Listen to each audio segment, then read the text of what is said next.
নমস্কার বন্ধুরা, মুনমুনের পাঁচফোড়ঙ্গে সকলকেই স্বাগত।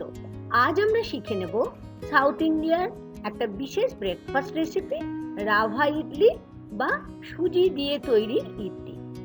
আর বন্ধুরা, একটা রিকোয়েস্ট থাকলো আপনাদের কাছে, প্রথম থেকে শেষ পর্যন্ত আজকে রেসিপিটি দেখে নেওয়ার জন্য, কারণ আমি আজ রাভা ইডলি শেখাবো কিছু বিশেষ টিপস সহ।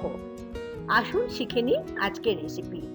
আমি বানাতে বানাতে বলে দেব পরিমাণগুলো কি কি লাগবে। আসুন শুরু করি রাভা ইডলি বা সুজির ইডলি। প্রথমে আমি গ্যাস স্টোভটা জ্বালিয়ে নিলাম, আর গ্যাস স্টোভটা জ্বালিয়ে আমি একটা ফ্রাই প্যান বসিয়ে নিলাম। আর আজকের রেসিপির নামই হচ্ছে সুজির বা রাভার, তাই তো ইডলি, সেজন্য আমাদের প্রথম উপকরণ লাগবে সুজি।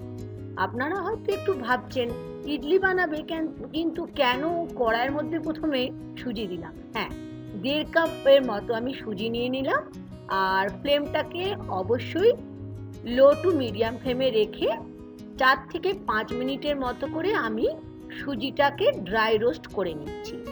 আজকে আমি যে ড্রাই রোস্ট সুজি রাভার ইডলিটা যে শেখাবো, এটা কিন্তু আপনারা ভবিষ্যতের জন্য কিন্তু সংরক্ষণ করতে পারেন। এটাকে ভালো করে রোস্ট করে একটা পাত্রে নিয়ে নিলাম ঠান্ডা হওয়ার জন্য। এখন বড় চামচের 2 চামচ ঘি নিয়ে নিচ্ছি ফ্রাই প্যানের মধ্যে। ঘিটা বেশ ভালো করে গরম হয়ে গেলে অবশ্যই কিন্তু এটা ঘি দিতে লাগবে।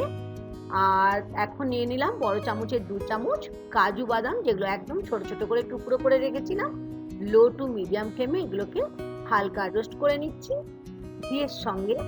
আর তার সাথে নিয়ে নিলাম বিউলির ডাল মানে উড়দ ডাল যেটা, আর নিচ্ছি চানা ডাল মানে ছোলার ডাল। প্রত্যেকটাই কিন্তু আমি হাফ চামচ পরিমাণে নিচ্ছি। আর এগুলো দিয়ে বেশ ভালো করে একটু আমাদের রোস্ট করে নিতে হবে। আর এখন নিলাম হাফ চামচের মতো সর্ষে, কালো সর্ষে অবশ্যই নিতে হবে। সর্ষেটাও নিয়েও 30 সেকেন্ডের মতো আমি সব কিছু ড্রাই মেটেরিয়ালসগুলোকে ফ্রাই করে নিলাম। এখন এখানে দিয়ে দিচ্ছি ছোট ছোট করে কেটে রেখেছিলাম 2 ইঞ্চি সাইজের আদা আর 1 থেকে 2টো কাঁচা লঙ্কা, সেগুলোকে এর সঙ্গে বেশ ভালো করে ফ্রাই করে নিচ্ছি। আপনারা হয়তো ভাবছেন ইডলি রাভা ইডলি শিখবো, কিন্তু এটা কি শিখছি, বলবো দেখে নিন কি করছি। একটু হলুদ দিলাম 1/4 চামচ, খুবই কম পরিমাণে হলুদ দিলাম। আর তারপরে দিয়ে দিচ্ছি 10 থেকে 15টা কারি পাতা। কারি পাতাটা অবশ্যই ধুয়ে শুকিয়ে নিতে হবে বন্ধুরা, কারণ আমরা রাভা ইডলির যে প্রিমিক্স তৈরি করছি এটা। আর এখানে নিয়ে নিলাম বড় চামচের 2 চামচ ডেসিকেটেড কোকোনাট, মানে এই নারকোলটাও কিন্তু আপনারা দোকানে পেয়ে যাবেন। যদি ইচ্ছে না হয় নাও দিতে পারেন, তবে যদি দেন অবশ্যই এটাকে একদম শুকিয়ে ছোট ছোট করে টুকরো করেও দিতে পারেন, কিংবা ডেসিকেটেড কোকোনাটও ব্যবহার করতে পারেন। এই সব কিছু দিয়ে আবার 30 থেকে 40 সেকেন্ড ফ্রাই করে নিলাম। আর স্বাদ অনুযায়ী খানিকটা লবণ অ্যাড করে দিলাম। লবণটা দিয়েও কিন্তু আমাদের বেশ ভালো করে 10 থেকে 15 সেকেন্ডের মতো ফ্রাই করে নিতে হবে। আর এখন যে সুজিটা আমরা আগের থেকে ড্রাই রোস্ট করে দিয়েছিলাম, সেই 1.5 কাপ ওই মাপের সুজিটা এর মধ্যে মিশিয়ে বেশ ভালো করে একটু ধৈর্য নিয়ে আমাদের 3 থেকে 4 মিনিটের মতো লো ফ্লেমে ভালো করে সমস্ত যে স্পাইসেসগুলো আমরা নিয়েছি সেগুলোর সঙ্গে ভালো করে এটাকে রোস্ট করে নিলাম। আর এখন নিচ্ছি খুব অল্প পরিমাণে ঘি, আর তাতে নিয়ে নিলাম হাফ চামচের মতো হিং। হিং ছাড়া তো কখনোই সাউথ ইন্ডিয়ানে হিং আর কারি পাতা তো মাস্ট, তাই না? হিং দিয়ে ভালো করে আবার ভালো করে একটু রোস্ট করে নিলাম। আমি হিংটা লাস্টে দিলাম, তাহলে হিঙের গন্ধটা থাকবে। দেখুন ঠিক এইরকম ঝরঝরে কিন্তু হবে। যত ভালো এটা ঝরঝরে বানাবেন ততই কিন্তু ইডলি বলুন বা ধোসাই বলুন, যেটাই হবে খুব ভালো খেতে হবে। এখন আমি গ্যাস স্টোভটা বন্ধ করে একটু ঠান্ডা করতে দিলাম। আমাদের তৈরি হয়ে গেল আজকে রাভা ইডলি তৈরি করা যে প্রিমিক্স, মানে এটা আমরা কিন্তু রেখে দিতে পারি কৌটো করে, আরামসে আপনারা 1 থেকে 1.5 মাসের মতো এটা ব্যবহার করতে পারেন। আর কিভাবে ইডলি করব আমি আজকে দেখিয়ে দিচ্ছি। প্রথমে এই যে মিক্সচারটা বানালাম, ইনস্ট্যান্ট মিক্সটা নিয়ে নিলাম 1 কাপ রাভা ইডলির যে প্রিমিক্স বানিয়েছিলাম, 1 কাপ নিলাম, আর নিলাম 1 কাপ দই। দইটা কিন্তু একসাথে পুরোটাই দেবেন না, আমি হাফ কাপের একটু বেশি দই দিয়ে বেশ ভালো করে খানিকটা মিশিয়ে নিলাম, তারপরে বাকি দইটা দিয়ে নিলাম। আর যখন দইটা মেশাবেন বন্ধুরা, তখন কিন্তু অবশ্যই লবণটা একটু চেক করে নেবেন।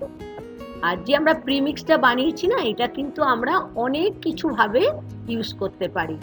এখন এটা 10 থেকে 15 মিনিট আমি ঢাকা দিয়ে রেখেছিলাম। দেখুন, দেখেছেন একদম এটা টাইট হয়ে গেছে, মানে এটাতে আরেকটু আমাদের জল লাগবে। এখন যে কাপে আমি দই নিয়েছিলাম তার সেই কাপে অল্প জল নিয়ে দেখুন ব্যাটারটাকে সেমি ব্যাটার, মানে একদম বেশি থিকও হবে না আর পাতলাও হবে না।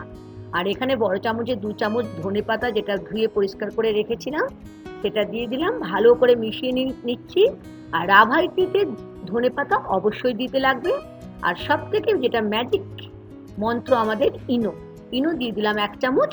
যদি ইনো না থাকে হাফ চামচের মতো খাবার সোডা ইউজ করতে পারেন। তবে এটাকে দিয়ে ভালো করে মিশিয়ে নেওয়ার পরে সঙ্গে সঙ্গে কিন্তু আমাদের ইডলিটা বানিয়ে নিতে হবে। আমি এখন এখানে ইডলি স্ট্যান্ড নিয়ে নিয়েছি, আর প্রত্যেকটা মোল্ড আমি অল্প তেল দিয়ে এটাকে আমি গ্রিস করে নিচ্ছি।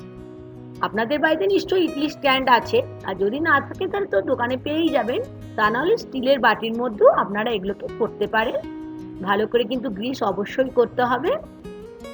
আর এইদিকে আমি গ্যাস স্টোভটা জ্বালিয়ে আমি এখানে ইডলি কুকার ইউজ করছি। এখানে 1 কাপ, বড় কাপের 1 কাপ জল দিয়ে দিলাম ফুটতে। আর এইদিকে যে মোলটাতে আমরা গ্রিস করে নিয়েছিলাম, বড় চামচের 1 চামচ করে নিয়ে নিচ্ছি রাভা মিক্স, যেটা বানালাম ইডলির জন্য। এখন ইডলি স্ট্যান্ডটা বেশ দেখুন কেমন ভাবে আমি রাখছি। দেখেছেন যে ফুটোগুলো আছে, ফুটোগুলো কিন্তু একদিকে পড়বে না। এরকম ভাবে অ্যারেঞ্জ করে যে জলটা গরম হয়ে গেছিল কুকারের মধ্যে 4 থেকে 5 মিনিটের মতো আমি এটাকে স্টিম করতে দিচ্ছি ঢাকা দিয়ে। যদি আপনাদের কুকার না থাকে আপনারা ডেকচির মধ্যে বা কড়াইয়ের মধ্যেও করতে পারেন, তবে প্রেসার কুকারে করলে কিন্তু অবশ্যই হুইসেলটা খুলে রাখবেন। আমাদের 4 থেকে 5 মিনিট পর আমরা ফেরত এলাম। আমাদের গরম গরম সুজির ইডলি তৈরি হয়ে গেছে। কি খেতে ইচ্ছে করছে? তো অবশ্যই খেতে ইচ্ছে করছে, আমি জানি। আশা করি আজকের রেসিপি আপনাদের ভালোই লাগবে। একবার করে দেখবেন আর বানিয়ে কিন্তু আমাকে জানাবেন কেমন খেতে লাগলো। আর ভালো লাগলে লাইক আর শেয়ার করতে ভুলবেন না বন্ধুরা। আর নতুন বন্ধু হলে সাবস্ক্রাইব করে নেওয়ার অনুরোধ থাকলো। দেখেছেন কি দারুণ নরম হয়েছে আর প্রচন্ড স্পঞ্জি হয়েছে। আর এই রাভা ইডলিটা কিন্তু যে কেউ খেতে পারেন, যাদের ডায়াবেটিক আছে তাদেরও পক্ষেও কোনো অসুবিধা হবে না। আর আমি এখানে যে কোকোনাট চাটনিটার সঙ্গে আমি সার্ভ করে দিলাম, এটা ডেসক্রিপশন বক্সে আমি লিখে দেব কি কি কেমন ভাবে করেছি। আমি এখন একটু খেয়ে দেখছি কেমন লাগছে। চাটনির সঙ্গে তো অবশ্যই ভালো লাগবে। অবশ্যই বানিয়ে খাবেন আর সকলকেই খাওয়াবেন। ধন্যবাদ।